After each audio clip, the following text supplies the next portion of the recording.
Salah satu motivasi dalam hidup adalah pantang menyerah untuk menghadapi berbagai macam persoalan. Pantang menyerah adalah tidak mudah putus asa dalam melakukan sesuatu, selalu bersikap optimis, mudah bangkit dari keterpurukan. Lalu bagaimana bila pantang menyerah ini diterapkan dalam suatu permainan catur? Dan inilah salah satu contoh permainan catur yang dimainkan pecatur dengan elo rating 600 pada tingkat akurasi di bawah 20%. Kita bisa mengambil pelajaran dari beberapa kesalahan langkah pada kedua pemain ini. Langkah awal dibuka dengan pion E4, dan hitam membalasnya dengan pion E5. Kemudian dilanjutkan dengan kuda F3, dan hitam kuda F6. Kuda makan F5, dan hitam pun membalasnya dengan makan pion F4.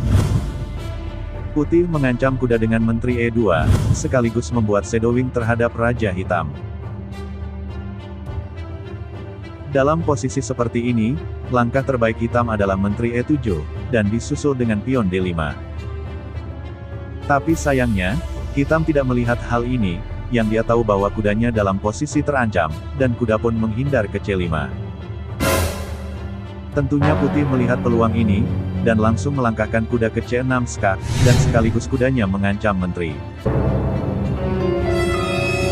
Hitam terpaksa melindungi rajanya dengan menteri, dan kuda pun makan menteri. Gajah makan kuda. Kemudian putih melanjutkan pion ke D4, sekaligus menyerang kuda. Dan kuda pun menghindar ke A4. Menteri E4, mengancam kuda di balik prajuritnya. Hitam curiga bahwa putih akan melangkahkan pionnya, sehingga file terbuka mengarah kepada kuda. Dan untuk mengantisipasi hal itu terjadi, hitam melindungi kudanya dengan pion ke B5. Karena niatnya merasa dihalangi, putih pun kesal, dan gajah memakan pion B5. Sampai pada posisi ini, hitam melihat kedua gajahnya tidak bisa dikembangkan, karena rajanya terkena open skak, antara menteri dan gajah putih. Dan hitam memutuskan untuk rokade. Rupanya hitam baru ingat, kalau kudanya dalam posisi terancam. Menurutnya, sebelum rokade dia seharusnya pindahkan dulu ke tempat yang lebih aman, tapi karena nasi sudah menjadi bubur dia pun mengikhlaskannya.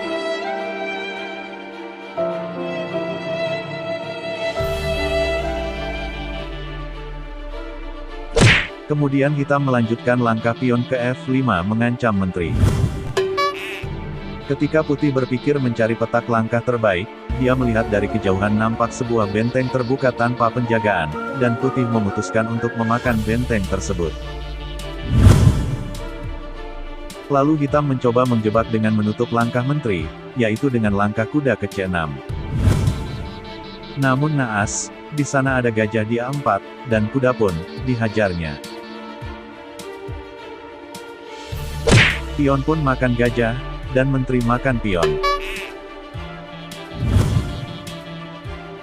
Oke, sekarang kita simak beberapa langkah ke depan yang dimainkan dua pecatur ini.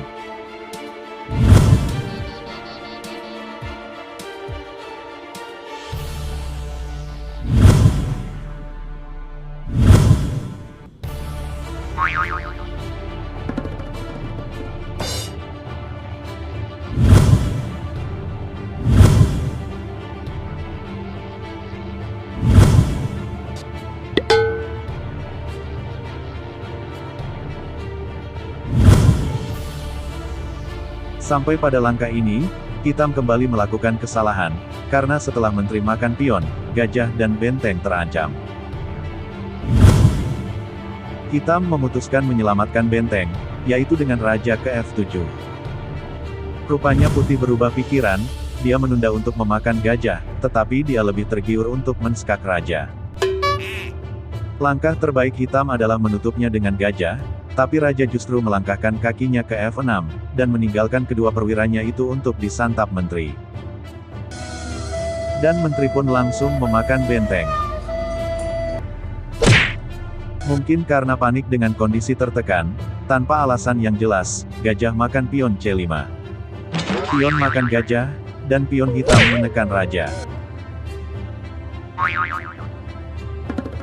Dalam posisi ini, Putih berinisiatif untuk mempromosikan pionnya menjadi menteri, meskipun Raja Hitam tidak dapat mengejarnya karena terhalang garis menteri, tapi Hitam tidak khawatir, karena di sana ada gajah yang siap menghajarnya. Tanpa putus asa, Hitam pun melanjutkan langkah pion ke G5.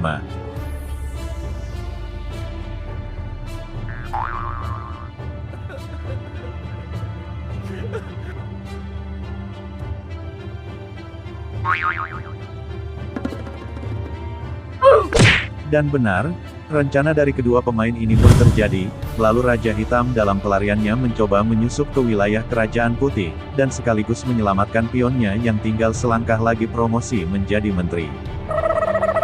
Kuda D2 melindungi Raja. Raja Hitam terus menyusup, dan berhasil melindungi prajuritnya. Putih pion G4 menjaga perbatasan agar pion hitam tidak ikut menyusup membantu rajanya. Hitam pion H6, dan putih pion A4, di sini putih berencana untuk mengembangkan bentengnya. Hitam merasa sudah tidak ada langkah terbaik, dan dia dengan terpaksa melanjutkan langkah pion ke H5. Putih skak, mengusir raja, dan Raja Hitam lari ke F4. Putih sadar bahwa pionnya terancam, dia pun memberi perlindungan dengan pion H3. Hitam terus berusaha lari dan menyusup ke baris G3, dengan harapan ada jalan damai di sana. Tapi nampaknya Putih tidak mau permainan ini berujung damai, dia pun menskak Raja Hitam. Hitam pun menghindar, dan sekaligus mengancam benteng yang sedang santai sendirian. Pada posisi ini, langkah terbaik Putih adalah dengan langkah menteri ke H2, skakmat. Namun sayangnya, Putih tidak menyadari langkah itu, yang dia tahu, bagaimana cara menyelamatkan benteng dari ancaman Raja Hitam. Dan benteng pun menghindar ke H2, mengancam balik Raja Hitam, skak. Raja menghindar ke G1. Di sini benteng melihat pion, dan khawatir pion hitam itu nanti akan berubah menjadi menteri yang akan membunuh rajanya, oleh karena itu pion harus dibunuh terlebih dahulu.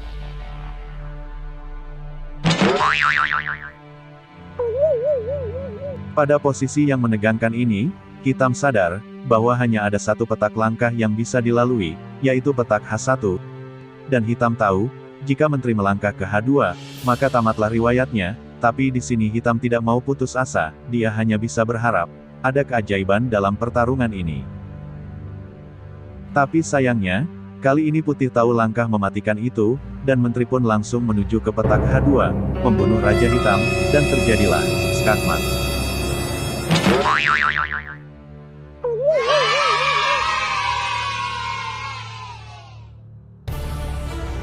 Demikianlah permainan catur gila tipikal Elo rating 600, dan saya akhiri sampai jumpa di video catur gila berikutnya.